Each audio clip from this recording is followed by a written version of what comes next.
Back Bay and Beacon Hill. They're right next to each other, they're often referenced together, and if you have the money to live in one, you probably have the money to live in the other. So, what are the differences between these two neighborhoods? The first difference of these two neighborhoods is the era in which they were constructed. Beacon Hill experienced its greatest expansion in the early 1800s, whereas homes in the Back Bay were constructed in the late 1800s.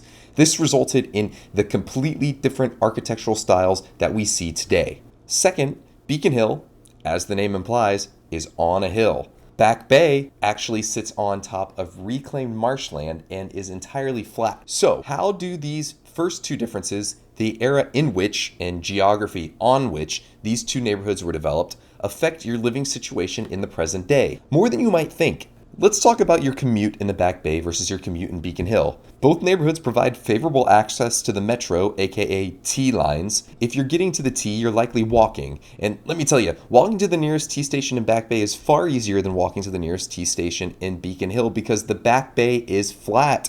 It's far less tiring to walk anywhere in Back Bay. If you live in the middle of Beacon Hill, anytime you want to leave your apartment, you're going to have to walk up and down a fairly steep grade. This could get old when it's snowing or raining, especially because due to the time in which it was developed, Beacon Hill has smaller streets with narrower sidewalks. Back Bay, on the other hand, has wide sidewalks that make it easy to walk next to or around someone or something. So maybe you don't want to walk, maybe you want or have to drive to work. Well, there are some differences in both driving and car ownership in Beacon Hill and Back Bay. First, Back Bay, due to its flat landscape and the time in which it was developed, has a deliberately planned grid layout. In contrast, Beacon Hill just kind of evolved into the layout we see today. Navigating Back Bay by car is far easier than navigating Beacon Hill. Also, you don't have to worry about accidentally rolling down a hill if you get lost in Back Bay. While relying on public street parking in Back Bay and Beacon Hill is equally difficult, there's a greater chance you'll be able to rent a private parking space in Back Bay than in Beacon Hill. Back Bay was designed with private alleys that often contain a spot to park your car, and this feature is not typically found in a Beacon Hill apartment. Next, let's talk about the size of the interior of apartments in Beacon Hill and Back Bay.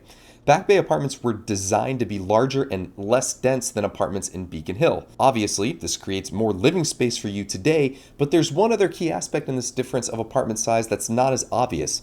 The size of apartments in Back Bay make it easier to update as new amenities become available.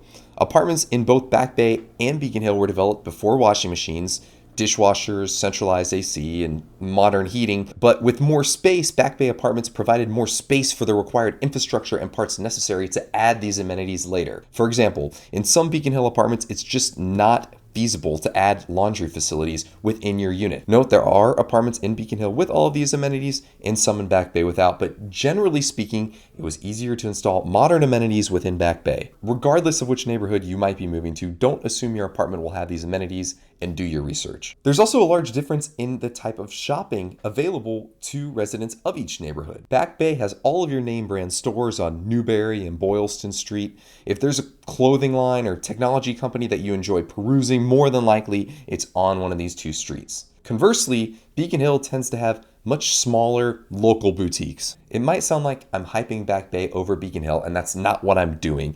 Back Bay was specifically designed to address many of the faults and issues that developed in time in Beacon Hill.